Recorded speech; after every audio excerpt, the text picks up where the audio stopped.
자, 반갑습니다. 갑자기 이런 일이 벌어져가지고, 오늘 갑작스럽게 비대면 수업을 하게 됐는데, 개인적으로 이렇게 마스크를 벗고 수업을 하는 게 훨씬 더 좋아서, 뭐, 그냥 일장일단인 것 같습니다. 자, 아무튼 성탄절 우리 비대면 수업, 저번에 했었던 거, 그거 이어서 보도록 합시다.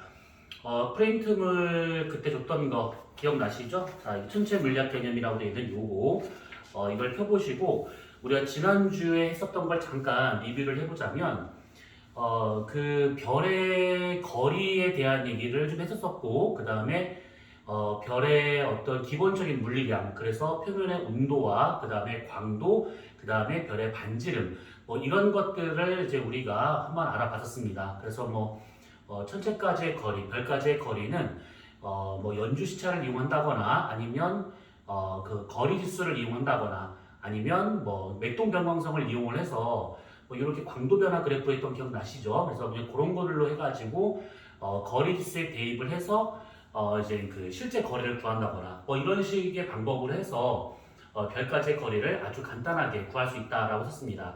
그 다음에 또 했었던 것은 우리가 뭐였냐면 별의 기본적인 물리량에 대한 얘기를 했었었는데 별의 표면 온도와 같은 경우에는 간단하게 보자면 스펙트럼형 그래서 O형, B형, A형 쭉 해서 M형까지 이런 식으로 해서 이제 우리가 알파벳형으로 해서 별의 온도를 나타낼 수 있더라. 그 다음에 별의 색깔을 보면 파란색일 경우가 고온의 별, 붉은색일 경우가 저온의 별 이런 식으로 해서 우리가 한번 얘기를 한 적이 있었습니다. 그리고 이게 조금 이해하기가 쉽진 않았겠지만 색지수라고 해가지고 색깔을 값으로 숫자로 표현하는 방법 그래서 사진 등급 빼기 안시 등급 또는 비필터 등급 빼기 V필터 등급 해서 우리가 이것이 음수냐 영이냐 양수냐에 따라서 고온의 별인지 저온의 별인지 이런 것들을 우리가 대략 대소를 비교할 수 있다라고 했던 거 기억나실 겁니다.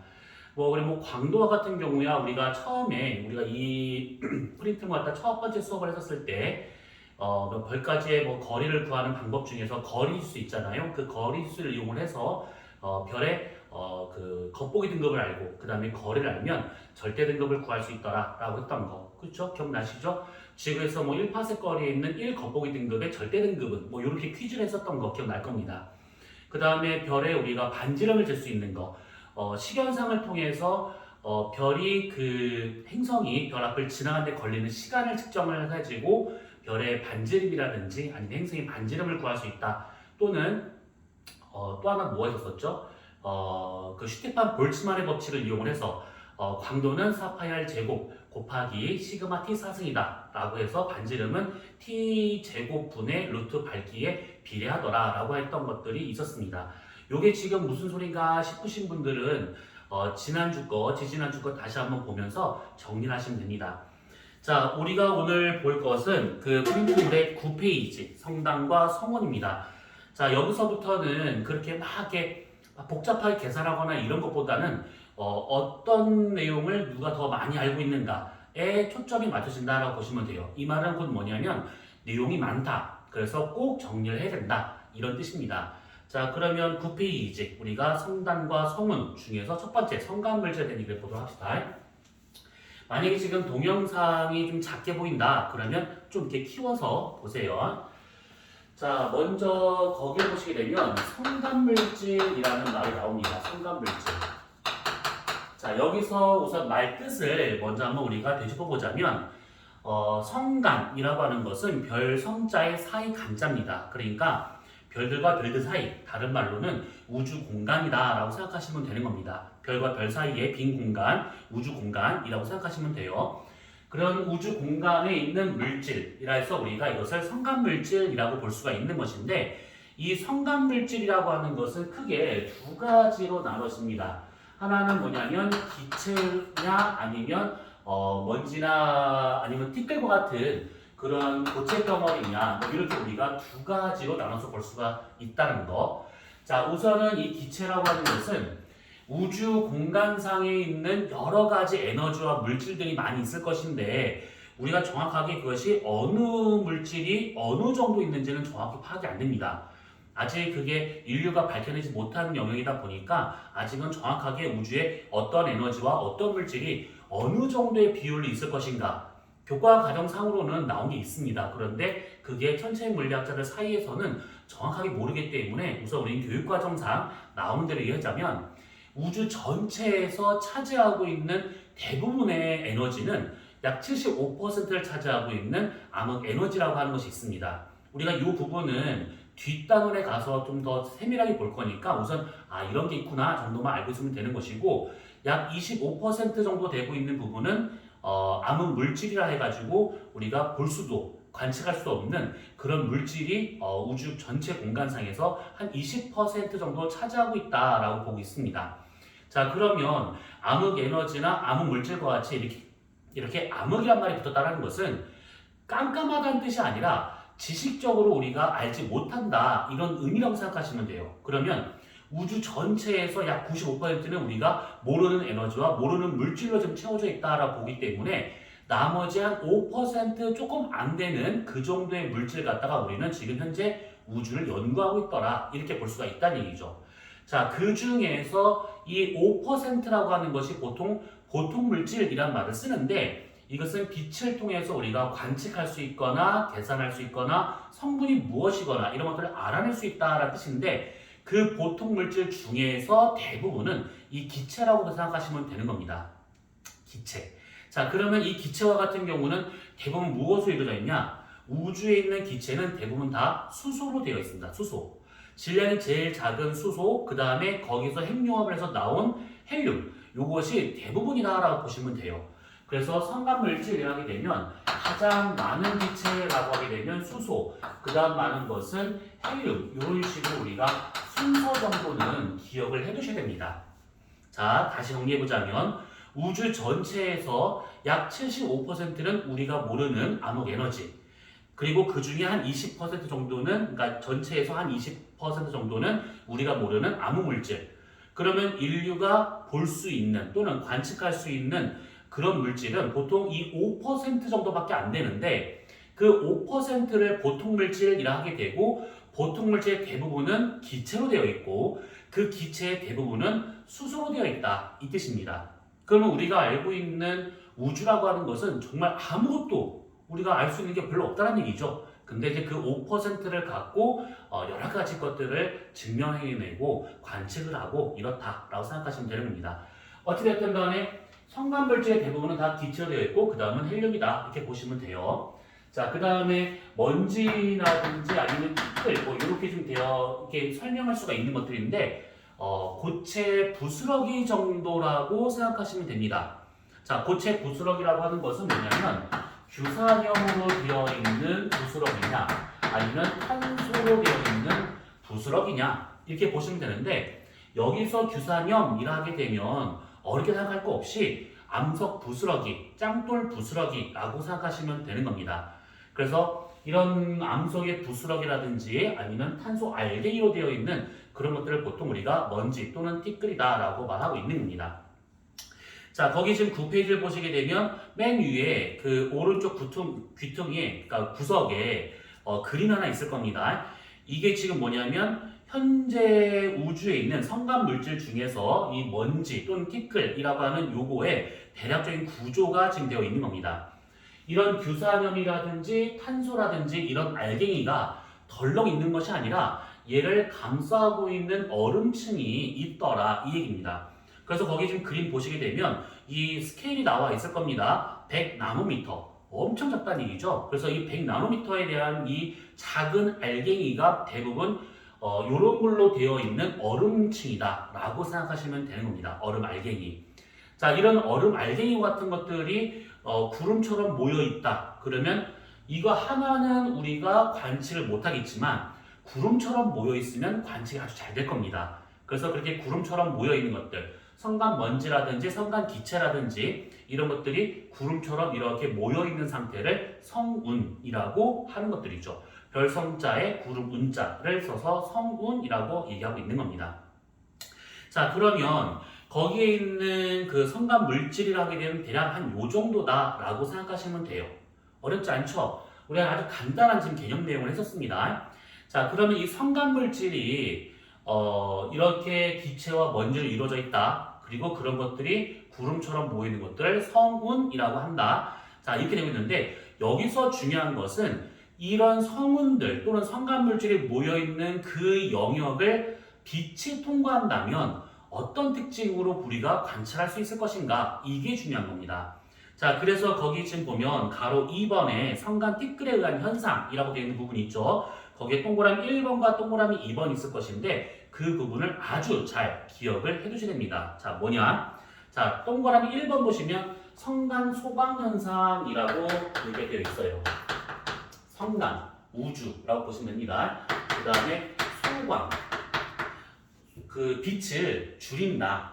빛의 밝기를 줄인다. 소광, 소화기 생각하시면 돼요. 자, 그래서 성간 소광 현상이다라고 되는 것은 쉽게 얘기를 해보자면 밝기가 줄어든 현상, 이것을 우리가 성간 소강 현상이라고 말하고 있다는 얘기입니다. 자, 이게 무슨 얘기냐? 자, 이런 식으로 만약에 성간 티끌들이 이렇게 구름처럼 모여있는 성운이 있다라고 한번 가정합시다.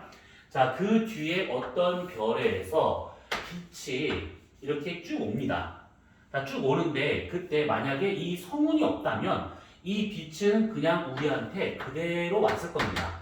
여기서 보내주는 빛의 양 그대로 우리한테 왔겠죠. 그런데 이렇게 성운을 지나고 나면 이 성운에서 이 빛을 차단을 하거나 아니면 산란반사를 시키거나 해가지고 우리한테 오는 빛의 양은 여기 있을 때보다는 확실히 줄어서 올 수밖에 없다라는 얘기죠.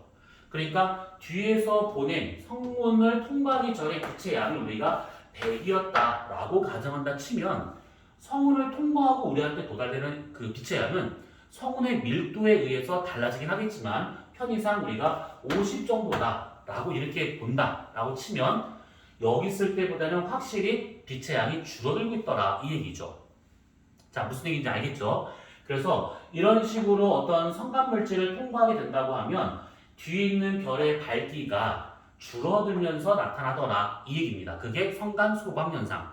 자, 근데 이거는 아주 간단한 개념이에요. 자, 근데 이거를 우리가 다르게 한번 생각합시다. 뭐냐면 우리가 저번에 했었던 것 중에 별의 거리를 구한 것 중에서 거리 지수가 있다라고 했습니다. 거리 지수.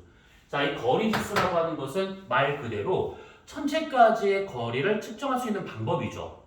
그래서 우리가 이 거리 지수라고 하는 것을 공식이 있어서 그거를 갖고 얘기를 했었는데 겉보기 등급 빼기 절대 등급은 -5 플러스 5 로그 R로 구할 수 있더라. 그쵸? 기억나죠? 이 공식을 막 외우려고 노력할 필요는 없습니다. 그냥 저런 게 있구나 정도만 우선 이해를 하고 쓰면 되는 거예요. 그리고 여기서 말하는 이 R, 거리와 같은 경우는 단위 파섹을 쓰고 있더라. 그쵸? 파섹 기억나죠? 1파섹 3.26광년 기억날 겁니다. 자, 그러면 갑자기 이 얘기를 왜 했냐? 자, 일로 넘어와서 이 별에서 보낸 빛의 양, 그러니까 우리랑 별과 거리가 멀든 가깝든 상관없이 이 별의 실제 밝기, 그걸 뭐라고 그랬었죠? 그렇죠. 이것을 우리가 절대 등급이라고 했습니다. 라지 M, 절대 등급. 그렇죠? 그러면 우리가 얘가 성운이 있든 없든 상관없이 별에서 보낸 빛의 양은 별 입장에서는 보낸 양은 똑같겠죠. 얘가 있든 없든 얘가 보낸 빛의 양은 똑같을 겁니다. 그래서 성운이 있든 없든 우리가 이 별과의 거리가 멀든 가깝든 상관없이 이 별에서 보낸 빛의 양은 똑같기 때문에 저 별의 절대 등급은 성운의 유무와 상관없이 항상 똑같더라 이 얘기입니다. 절대 등급이 똑같아요. 성운이 있든 없든 저 별의 절대 등급은 변화되지 않습니다. 자, 그런데 만약에 이렇게 성운이 있을 때와 없을 때가 있다라고 치게 되면 실제 빛의 밝기가 줄어들잖아요. 그치? 이때 만약에 성운이 없다. 그러면 이렇게 만약에 빛이 온다. 그러면 밝게 보일 것이고 성운이 있어서 여기를 지나오는 빛이 산란반사돼서 또는 차단돼서 우리한테 오는 빛의 양이 줄어들게 되면 저 뒤에 있는 별의 밝기가 어둡게 나타나게 되더라 이 얘기입니다. 이해되셨죠? 자, 그러면 성운이 없을 때는 밝게 보이고 성운이 있으면 어둡게 보인다 이 얘기는 다르게 얘기하면 밝게 보인다, 어둡게 보인다, 겉보기 등급을 우리가 바꿀 수 있다는 얘기죠. 겉보기 등급. 보인다라고 하는 것은 겉보기 등급이니까. 그러면 밝게 보인다라고 하는 의미는 밝은 거니까 등급이 낮아야겠지. 그래서 등급값은 얘가 작고요. 그쵸? 만약에 성운이 존재한다? 그러면 빛의 양이 줄어서 우리한테 오기 때문에 어둡게 보인다. 그러면 등급이 커지는 것이죠. 등급이 작을수록 밝은 거, 등급이 클수록 어두운 겁니다. 자, 그러면 성운이 없을 때는 등급이 작다가 성운이 있으면 등급이 커져버립니다. 자, 이 얘기는 뭐냐? 여기에서 요 값은 변화가 안 돼요. 그쵸? 변화가 안 됩니다. 그런데 앞에 나와 있는 이 겉보기 등급은 성운이 있고 없고에 따라서 바뀔 수 있다는 얘기죠. 자, 그럼 얘는 그대로라 치고 얘가 성운이 없을 때는 숫자가 작아서 거기서 절대 등급을 뺀 이거와 그리고 성운이 있어서 어둡게 보여서 등급이 커져서 절대 등급을 뺀 거와 둘 중에 누가 더 큰 값을 가질까요? 그렇죠. 얘가 더 큰 값을 갖는 겁니다. 그치? 예를 들면 만약에 절대 등급을 우리가 5라고 생각을 하고 겉보기 등급을 만약에 원래 얘가 없었을 때 겉보기 등급을 10이라 친다 그러면 10에서 5를 뺀 거니까 얘는 5가 될 겁니다. 그쵸? 그런데 얘가 만약에 등급이 더 커진다고 하면 얘가 지금 얘에서 10에서 더 커진 거니까 한 13 정도라고 가정합시다. 이렇게. 그러면 절대 등급 변화 없죠? 그럼 얘는 여전히 5가 될 겁니다. 13 빼기 5 그러면 8 되고 있다는 얘기지. 자, 그러면 절대 등급 변화 없이 겉보기 등급만 변화가 되고 있는데 성운이 있으면 겉보기 등급이 커져버립니다. 그죠? 그렇다면 원래 측정하는 것보다 정확하게 측정하는 것보다 이 별까지의 거리 지수는 더 크게 나타나더라. 자, 이게 무슨 의미냐? 성간 소각 현상이 나타나게 되면 거리 지수 값이 원래 값보다 커지는 겁니다. 그 얘기는 뭐냐? 이 별이 내가 봤을 때 이 별은 여기 있는 것처럼 보여야 되는데 성운이 중간에 있음을 해서 거리 지수가 커진대요. 그 말은 뭐냐면 이 별이 나로부터 더 멀리 있는 것처럼 보이더라. 이 얘기입니다. 이해되셨죠? 성운이 있으면 실제 거리보다 더 멀리 있는 것처럼 보이더라. 더 멀리 있는 것처럼 관측되더라. 이 얘기입니다. 이게 성간 소각 현상에서 가장 중요한 특징입니다. 성운이 있어서 겉보기 등급이 커지면 거리 지수가 커지기 때문에 원래보다 커지기 때문에 천체까지의 거리가 실제보다 더 멀리 있는 것처럼 보이는 그런 현상이 나타난다. 이 뜻입니다. 이해되셨죠? 자, 그래서 성간 소각 현상이 나타난다 라고 하게 되면 중요한 게 뭐냐면 실제 거리보다 겉보기 거리, 그러니까 실제 거리가 아니란 얘기죠. 우리가 눈으로 보이는 거리. 두 개 중에서 얘가 더 큰 것처럼 보이더라. 이 뜻입니다. 이해됐을 거라 믿어요. 자, 그래서 성간 소각 현상이라 하게 되면 이게 가장 큰 특징이다 라고 보시면 돼요. 자, 이 얘기를 하는 거는 우리가 이 프린트물에서 얘기할 건 아니지만 은하의 구조 연구는 꽤 오래전부터 했었습니다. 여러 학자들에 의해서. 그 중에 쉐플리라는 사람이 있는데 이 쉐플리라는 사람이 이 우주에 있는, 특히 우리 은하에 있는 구상성단, 우리가 뒤에서 할 겁니다. 구상성단의 분포를 보고 우리 은하의 크기라든지 구조라든지 이것을 연구한 사람인데 이 사람이 연구하던 그 당시에는 이 성간 소각 현상이라고 하는 것을 몰랐습니다. 이 의미는 뭐냐면 이 사람이 구상성단까지의 거리를 막 찍어가지고 우리 은하의 크기가 이만큼이다 이렇게 발표를 했는데 성간 소각 현상을 생각하지 못했기 때문에 실제 우리 은하보다 약 3배 정도 더 크게 관측이 된 겁니다. 성간 소각 현상을 몰랐기 때문에 실제 우리 은하보다 약 3배 정도 더 크게 이렇게 계산을 해서 발표를 했다는 얘기죠. 자, 그러니까 여기서 중요한 것은 성간 소각 현상이 나타나게 된다고 하면 결국은 겉보기 거리가 더 멀리 있는 것처럼 보이더라 라고 하는 이것만 잘 기억하고 쓰면 되는 겁니다. 얘가 중요한 거예요. 이거 설명하기 위해서 지금 이 얘기를 한 겁니다. 되셨죠? 자, 그래서 성간 소강 현상은 이렇다라고 보고, 그 다음에 두 번째, 성간이란 말이 붙어도 되고 안 붙어도 돼요. 그냥 적색화 현상 또는 성간 적색화 현상 이렇게 말해도 상관이 없습니다. 똑같은 의미예요, 그냥. 자, 여기서 말하는 이 적색화라고 하는 것은 말 그대로 붉은색 계통으로 보이는 현상이라고 생각하시면 됩니다. 자, 이게 무슨 말이냐면 거기 지금 그림 나온 게 있는데 9페이지 중간에 나와 있는 그림을 보고 한번 잘 따라오시면 됩니다. 자, 뭐냐면 빛이 별에서 출발을 해서 우리한테 옵니다. 자, 오는데 그때 이 별에서 오는 빛은 여러 가지가 있긴 하겠지만 파장이 긴 거와 파장이 짧은 게 뒤섞여서 올 겁니다. 그죠? 파장이 긴 거와 파장이 짧은 것이 막 뒤섞여서 와요. 자, 그 중에서 우리가 가시광선 영역을 생각해 본다면, 가시광선 영역, 우리가 이거 지난주 스펙트럼에 대한 얘기를 하면서 이 얘기를 했었습니다. 자, 가시광선과 같은 경우에는 빨주노초 파남보 기억나죠? 그 중에서 청색이 보라색보다 더 잘 인식을 하더라. 우리 눈에는 보라색보다 청색을 더 잘 인식하더라 라고 했던 거 기억날 겁니다. 그래서 가시광선 연익 중에서 청색과 그 다음에 적색 두 가지가 있다라고 치게 되면, 그쵸? 청색이 단파에 해당하는 것이고 적색이 장파에 해당한다 라고 했던 거 기억날 겁니다. 자, 그래서 가시광선 영역 중에서 적색 계통의 빛은 파장이 길고 청색 계통의 빛은 파장이 짧아요. 그럼 이게 무슨 의미냐? 만약에 성운이 이렇게 있대요.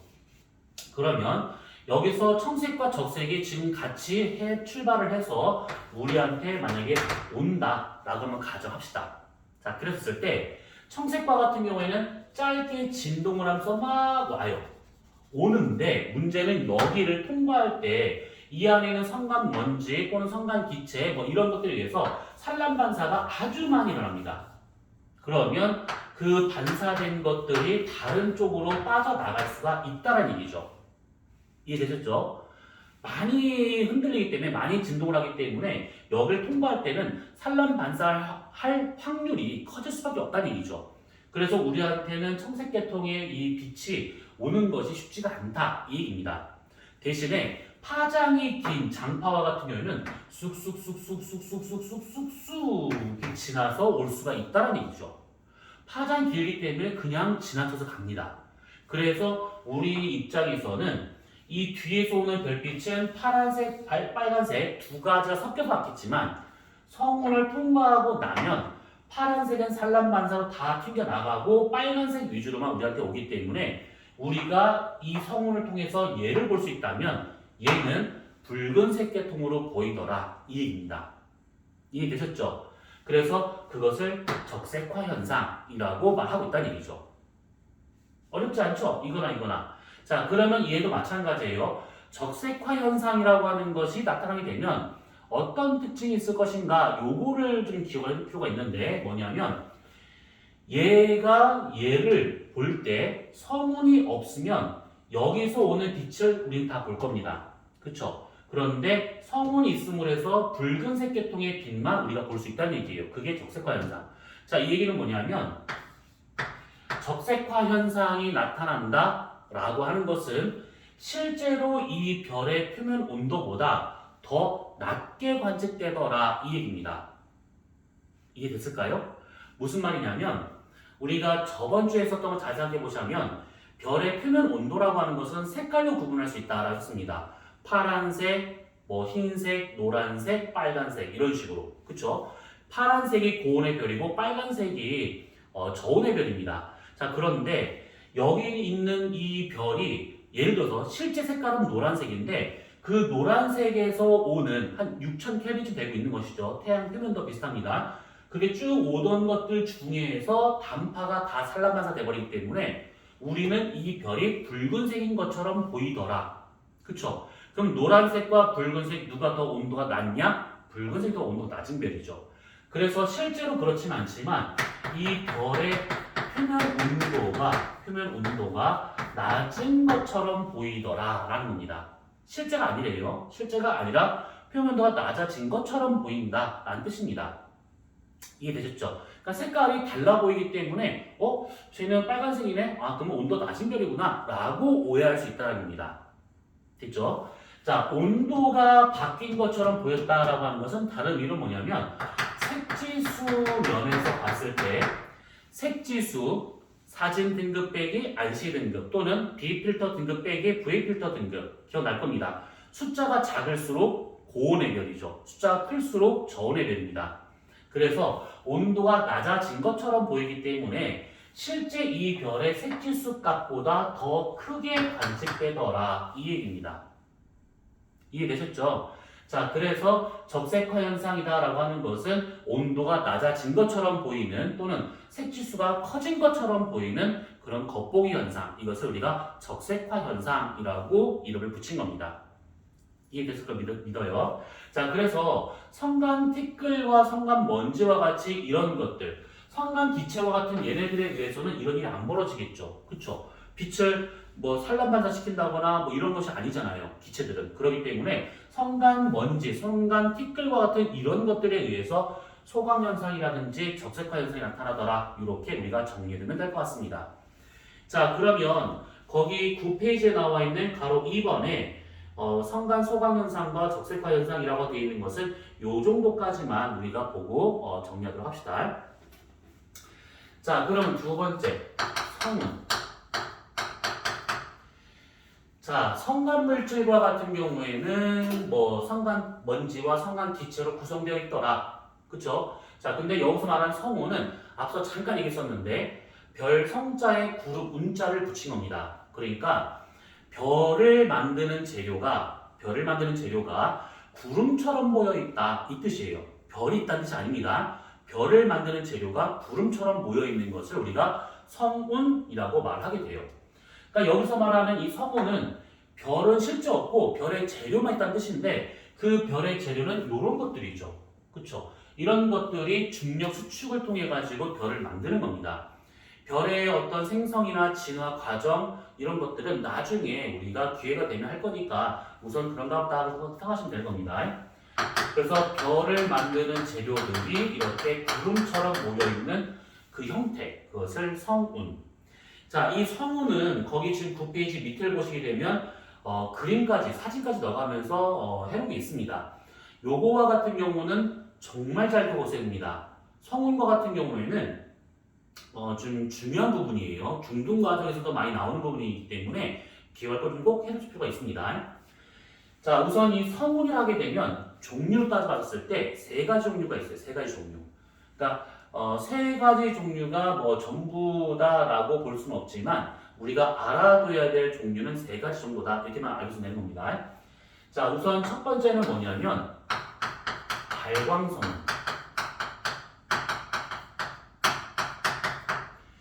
이 발광성운이라는 말 대신에 요즘은 이것을 방출성운이라고 얘기를 하기도 합니다. 방출성운 또는 발광성운.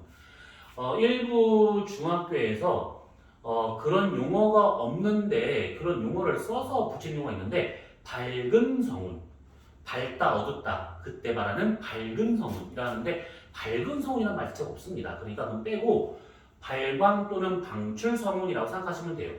자, 이게 무슨 얘기냐면 말 그대로 빛을 내보내는 성운, 또는 빛을 방출하는 성운이라고 생각하시면 돼요. 자, 이게 무슨 얘기냐면 만약에 어떤 성운이 이렇게 있었다라고 한번 가정합시다. 성운이 있었어요, 이렇게. 자, 근데 이 성운 바로 옆에 아주 고온의 별이 있거나 아니면 성운 내부에 그런 별이 있었을 경우 이렇게 그러면 이 별이나 이 별에서 나오는 에너지를 이 성운이 흡수를 하는 겁니다. 이 성운이 그 별에서 나오는 에너지를 흡수를 해버려요. 그러면 성운의 온도는 점점 올라가기 시작할 것이고 성운의 온도가 올라가기 시작하면 바깥으로 빼내는 에너지가 있을 수가 있다는 얘기죠. 이거 어디서 많이 본 듯한 느낌이 있어야 됩니다. 뭐였냐면 우리가 지난주에 있었던 흑체 복사 중에서도 슈테판 볼츠만의 법칙 요거 했던 거 기억날 겁니다. 에너지를 흡수해서 온도가 올라간 다음에 에너지 형태, 전자기파 형태로 다시 나가더라. 요거 기억날 겁니다. 그런 거라고 생각하시면 돼요. 그래서 방출성운 또는 발광성운과 같은 경우에는 주변에 있는 또는 성운 내부에 있는 고온의 별에서 에너지를 흡수를 한 다음에 흡수한 에너지를 바깥으로 방출할 수 있는 성운이라고 생각하시면 되는 겁니다. 어렵지 않죠? 그래서 방출 성운 같은 경우 이렇게 에너지를 먹고 방출하고 있는 아주 밝은 형태의 성운이다 라고 생각하시면 됩니다. 대표적인 경우가 뭐가 있을 수 있냐면 거기 지금 사진에 넣은 것처럼 오리온 자리에 있는 오리온 대성운, 이게 대표적인 발광성운입니다. 오리온 자리에 있는 오리온 대성운, 거기 지금 그 사진 3개 중에서 맨 오른쪽에 나와 있는 사진이 이게 오리온 대성운이에요. 그래서 이런 것들이 대표적인 방출성운 또는 발광성운이다. 자, 그 다음에 두 번째 반사성운이라고 하는 것도 있습니다. 자, 반사성운은 말 그대로 빛을 반사하는 성운이라고 보시면 되는데 얘는 어떻게 될 수 있는 거냐면 자, 예를 들어서 성운이 이렇게 있습니다. 자, 근데 이 성운의 어딘가에서 빛이 성운 쪽으로 들어와요. 자, 그랬을 때 만약에 빛이 들어오는데 아까 우리가 이 그림을 생각하시면 돼요. 파란색과 같은 경우에는 쭉 단파로 들어오기 때문에 산란 반사를 많이 하죠. 그래서 여러 방향으로 이 단파 영역의 에너지를 이렇게 반사시킬 수가 있는 것이고, 파장이 긴 애들은 그냥 성운을 통과해서 빠져나가더라, 이 얘기입니다. 요 그림과 좀 똑같은 그림이에요. 자, 그러면 여기서 반사성운이라고 하는 것은 뭐냐면 만약 관측자가 여기 서 있으면 뒤에서 오는 별빛과 성운과 내가 같은 선상에 있으면 우리는 이 성운이 붉은색이라든지 아니면 뒤에 있는 이 별이 붉은색이라든지 이런 식으로 관측이 되더라. 그게 아까 있었던 적색파 현상입니다. 그쵸? 그런데 뒤에 오는 별과 성운과 내가 같은 선상에 존재하지 않으면, 한마디로 이렇게 꺾여 있으면 우리는 이 별을 모르지만 여기서 오는 파란색 계통의 빛을 우리가 볼 수 있기 때문에 이 성운 전체가 푸른색 계통으로 보이는 것처럼 관찰할 수 있다라는 뜻입니다. 이렇게 보이는 이 성운을 반사성운이라고 하고 있는 것들이에요. 정리되고 있죠? 이 사람이 볼 때는 반사성운, 이 사람 볼 때는 적색파 현상, 이렇게. 자, 그래서 반사성운은 어딘가에서 오는 빛을 반사시킬 수 있는 그런 성운을 의미하고 있는 것이고, 그쵸? 그리고 반사가 됐다 또는 산란됐다라고 하는 것은 파장이 짧은 것 위주로 되기 때문에 우리가 이 성운을 볼 때는 보통 푸른색 계통으로 얘네들을 관찰할 수 있다라는 뜻입니다. 푸른색 계통으로. 이해되셨죠? 자, 대표적인 경우가 뭐가 있냐면 황소 자리에 있는 플레이아데스 성단이라고 하는 것이 있는데, 성단은 바로 뒷페이지에 나와 있는 별의 집단을 말하고 있습니다. 그 별 집단 사이사이에 이런 성운이 있는데 그 성운을 뭐라고 그러냐면 플레이아데스 성운이라고 이름을 붙여요. 플레이아데스 성단 내에 플레이아데스 성운이 있다, 이렇게 생각하시면 되는 겁니다. 주어진 프린트물의 가운데 있는 사진, 그게 플레이아데스 성운입니다. 성단이면서 성운이에요. 그래서 대표적인 것이 이런 경우다. 이해되셨죠? 자, 그 다음에 세 번째, 암흑성운이라고 하는 것도 있습니다. 암흑성운, 말 그대로 깜깜한 성운이란 뜻인데, 깜깜한 성운, 거기 지금 프린트물 사진 중에 맨 왼쪽에 나와 있는 그 성운을 의미하고 있는 겁니다. 자, 이게 뭐냐면 뒤에서 오는 별빛을 차단을 해서 생길 수 있는 그런 성운이에요. 뭔 말이냐면 성운이 만약에 이렇게 있었대요. 성운이 이렇게, 우리는 여기 이렇게 서 있었습니다. 자, 근데 뒤에서 오는 별빛이 이렇게 우리한테 쭉 오려고 해요. 쭉 오려고 합니다. 자, 그런데 이 성운의 밀도가 너무 높아가지고 여기에 해당하는 빛을 이 성운이 다 막아버려요. 밀도가 너무 높아요. 그래서 뒤에는 별빛을 다 막아버립니다. 이 얘기는 뭐냐면 안개가 아주 짙게 낀 날, 안개 때문에 뒤에는 사물이 안 보이잖아요. 이런 거라 생각하시면 돼요. 그래서 성운의 밀도가 커서 뒤에 있는 어떤 별빛을 막아가지고 거기에 해당하는 영역만 우리가 볼 수 없는, 뒤에 있는 별을 볼 수 없는 그런 성운을 우리가 암흑성운이라고 얘기를 하고 있는 겁니다. 여기를 제외한 나머지는 그대로 우리한테 빛이 도달할 수 있기 때문에 나머지는 볼 수 있는데 이 영역만 우리가 볼 수 없다는 얘기죠. 그쵸? 그래서 이런 것들을 우리가 암흑성운이라고 하게 된 것이고, 대표적인 것이 오리온 자리에 있는 거기 지금 사진 왼쪽에 나오는 사진 그건데 말머리 성운이라고 하는 것이 대표적인 암흑성운입니다. 그 사진을 자세히 보시게 되면 거기 영역에 해당하는 별이 없다라는 뜻이 아니라 뒤에 오는 뭔가 별빛이 있을 것인데 얘 때문에 뒤에 있는 별빛을 막아서 거기만 그냥 까맣게 보이는 겁니다. 아무것도 없는 것처럼. 그래서 이런 것들을 암흑성운. 이해되셨죠? 자, 그러면 우리가 이게 발광성운, 반사성운, 암흑성운 이렇게 세 가지를 얘기했는데 이 세 가지가 어떤 의미인지만 우선 알고 있으면 돼요. 그쵸? 그런데 여기서 우리가 한 가지만 더 얘기하도록 합시다. 자, 무슨 얘기냐면 별이 처음 만들어질 때 아까 우리가 이 성운이 별의 재료, 별을 만드는 재료라고 했었는데 별을 처음 만들 때 이 성운들이 꽉 뭉쳐서 하나의 구형으로 가야지만 별이 만들어지는 겁니다. 보통 이렇게 성운이 수축을 해가지고 이렇게 공처럼 뭉치는 이런 과정을 중력 수축이라고 표현하게 돼요. 중력 수축. 자, 중력 수축을 하는데 여기서 잘 보셔야 돼요. 자, 별이 생성이 되려면 중력 수축을 해야지만 별이 만들어지는 겁니다. 끄집어 당겨서 똘똘 뭉쳐야지만 이게 별이 만들 수 있는 것들이에요. 자, 그런데 문제는 뭐냐면 이 별이라고 하는 것은 성간 기체나 성간 먼지와 같은 것들이 꽉 뭉치는 것들인데 얘네들이 뭉치면 뭉칠수록 별의 중심부 있잖아요. 예를 들어서 만약에 별이 이렇게 있다 한번 가정합시다. 얘가 이렇게 잡아 당기려고 하는 힘이 이렇게 존재하려고 하는데 이제 꽉 끌어모으는 것이죠. 그런데 얘를 끌어모으면 끌어모을수록 이 중심부의 온도는 점점점 올라가기 시작합니다.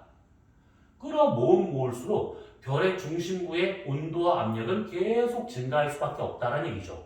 자, 그러면 어떤 일이 벌어지느냐? 중심부의 온도가 올라간다. 얘를 구성하고 있는 것은 보통 성운이 되고 있는 것이고 그 성운들은 보통 이런 성간물질로 되어 있는 것이고 성간물질 대부분은 다 기체로 되어 있다. 그쵸? 그러면 기체는 온도가 올라가면 올라갈수록 수축하기보다는 팽창하려고 하는 힘이 더 강해지겠죠. 그쵸? 그래서 이 내부의 온도가 올라감에 따라 가지고 바깥쪽으로 얘를 팽창시키려고 하는 요 힘이 점점점 세지는 겁니다. 이해되셨죠? 별이 수축을 하면 할수록 크기는 작아지는데 중심부에서의 온도 압력이 증가하다 보면 안에서의 팽창하려고 하는 힘이 점점점 커지기 때문에 바깥으로 밀어내려고 하는 힘이 이게 점점점 증가하더라. 그럼 별은 수축을 해가지고 하나의 조그만 별을 만들어야 되는데 이 힘이 커져버리게 되면 별이 안 만들어져요. 그 말은 내부 온도가 너무 높아져 버리게 되면 요 힘이 크기 때문에 파란색 요 힘보다 상대적으로 이 힘이 크기 때문에 별이 수축을 못하더라 이 얘기죠. 그럼 별이 안 만들어집니다. 이해되셨죠? 그러려면 별이 만들어지려면 결국 파란색 힘이 커야 되고 빨간색 힘이 작아야 상대적으로 이 힘이 크고 이 힘이 작아야 확 뭉쳐서 별이 되더라 이 얘기죠. 그쵸? 자, 그러면 여기서의 파란색 힘이 결국 뭘 말하고 있는 거냐면 이 별이 갖고 있는 밀도 또는 질량에 의해서 잡아당기려고 하는 힘, 그래서 점점 작아지려고 하는 힘, 이거를 뭐라고 그러냐면 중력 수축 에너지라고 말합니다. 중력 수축 에너지. 용어니까 기억해 두셔야겠죠? 중력 수축 에너지를 하게 되는 것이고, 여기서 나오는 이 빨간색 힘은 요 안에서 바깥쪽으로 밀어내려고 하는 기체압 또는 이것을 복사압이라고 하는 책도 있습니다. 기체압이든 복사압이든 상관없어요. 어쨌든 간에 요 힘은 작아야 되고 이 힘이 커야지만 별이 만들어지더라 이 얘기입니다. 자, 다 왔습니다.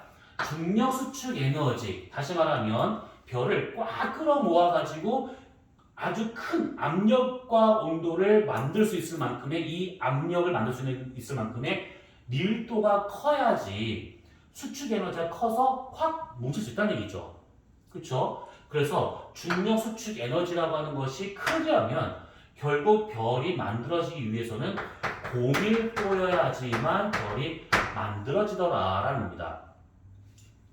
고밀도든지 고질량이든지 이게 커야 중력 수축 에너지가 커져서 별을 꽉 뭉칠 수가 있다는 얘기죠. 그쵸? 그 다음에 기체압이나 복사압이나 같은 말이다 라고 가정한다 치면 내부의 온도가 작아야 얘 힘이 작아지는 것이죠.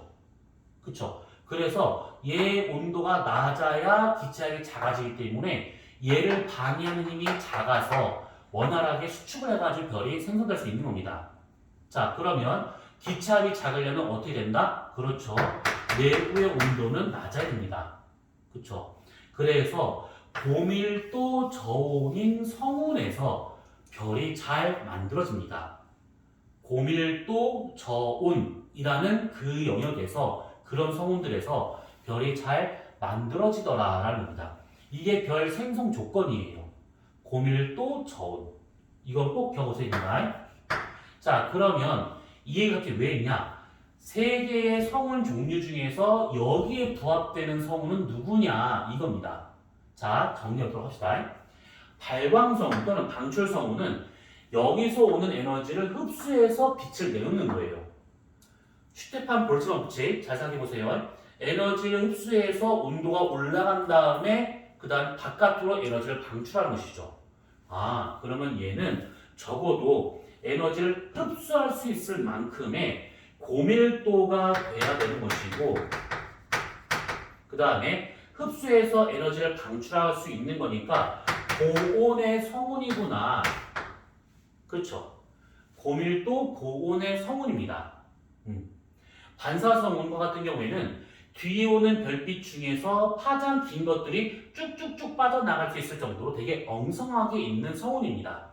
그래서 얘는 적어도 밀도가 아주 낮은 성운이구나 라는 뜻이고, 또 하나는 얘가 흡수된 에너지가 없잖아요. 그냥 다 지나간 겁니다. 우주는 되게 추운 거 알고 있을 겁니다. 그래서 얘는 상당히 온도가 낮은 성운일 거다, 이렇게 예측할 수가 있는 겁니다. 이해되시죠? 그래서 저밀도 저온의 성운이 바로 이 반사성운입니다. 자, 암흑성운과 같은 경우에는 뒤에서 오는 별빛을 막을 정도로 얘가 아주 밀도가 높아야 돼요. 그래서 고밀도이면서 에너지를 흡수한 게 없죠. 얘처럼 흡수한 게 없습니다. 그냥 뒤에서 오는 별빛을 막을 뿐이에요. 그래서 얘는 상대적으로 온도가 낮더라 이 얘기죠. 그래서 암흑성운은 대체로 고밀도 저온의 성운이다 라고 정리할 수가 있는 겁니다. 자, 그러면 다 나왔죠. 고밀도, 별을 만들 수 있는 조건 중에 고밀도 저온이 있는데, 고밀도, 얘는 별을 만들 수 있는 조건은 돼요. 근데 고온이라서 안 되죠. 그쵸? 얘 저밀도, 별 생성 조건에 맞지 않아요. 저온 맞아요. 얘하고 얘는 둘 중에 하나는 맞기 때문에 별이 잘 안 만들어집니다.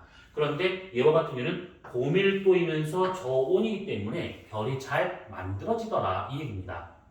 이해되셨죠? 그래서 성운이라고 하게 되면, 이제 정리를 해보자면, 성운이라고 하게 되면 방출성운, 반사성운, 암흑성운 이렇게 세 가지 나눠볼 수가 있는 것이고, 방출성분은 이런 거, 반사성분은 이런 거, 암흑성분은 이런 거. 이렇게 우리가 정리할 필요가 있습니다. 그쵸? 그리고 별이 만들어지기 위해서는 요거의 조건을 만족을 해야 되는데 셋 중에서 이거를 만족하는 성분은 얘가 되고 있더라라는 겁니다. 자, 그래서 여기서 누가 별이 제일 잘 만들어지느냐? 얘입니다. 거기 지금 밑에 나와 있는 그 사진 3개 중에서 맨 왼쪽에 나와 있는 말머리 성분 얘네들이 바로 대표적인 별이 잘 만들어질 수 있는 성분이다 이런 뜻입니다. 되셨죠? 자, 그래서 우리가 지금 이제 정리를 해보자면 성간 물질부터 해가지고 성운까지 이렇게 쭉 얘기를 했습니다. 성간 물질은 뭐뭐다, 성운은 뭐뭐다, 그리고 성간 물질에 의해서 나타날 수 있는 것 중에서 소강 현상, 적색화 현상. 소강 현상은 빛을 받아서 어둡게 보이는 현상, 그래서 더 멀리 있는 것처럼 보이는 그런 천문 현상이다라는 얘기고, 적색화 현상은 단파의 빛이 산란반사가 되어버리기 때문에 우리가 볼 때는 붉은색 계통으로 보이는 게 되는 것이고, 그 의미는 온도가 낮거나 색지수가 커지거나 이런 식으로 표현 가능하더라라는 겁니다.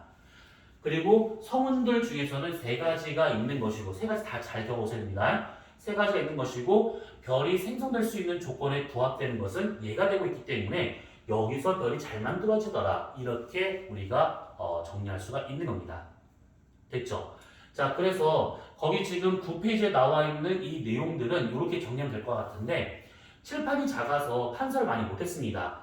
말로 많이 설명을 했어요. 그렇기 때문에 여러분들은 지금 이걸 동영상을 보고 있는 거잖아요. 그러니까 이렇게 쭉 설명하다가 동영상 잠깐 멈추고 좀 정리를 하고 다시 동영상 재생시켜서 쭉 듣다가 다시 멈추고 정리하고 이렇게 해서 좀 이렇게 정리가 좀 말끔하게 됩니다. 앞에 나와 있는 이것은 거기 지금 준 프린트물과 대동소이 할 겁니다. 그렇기 때문에 말했던 거, 칠판이 작아서 설명을 더 많이 했는데 그 말했던 것들을 거기다 더 잘 정리해 주시면 될 겁니다.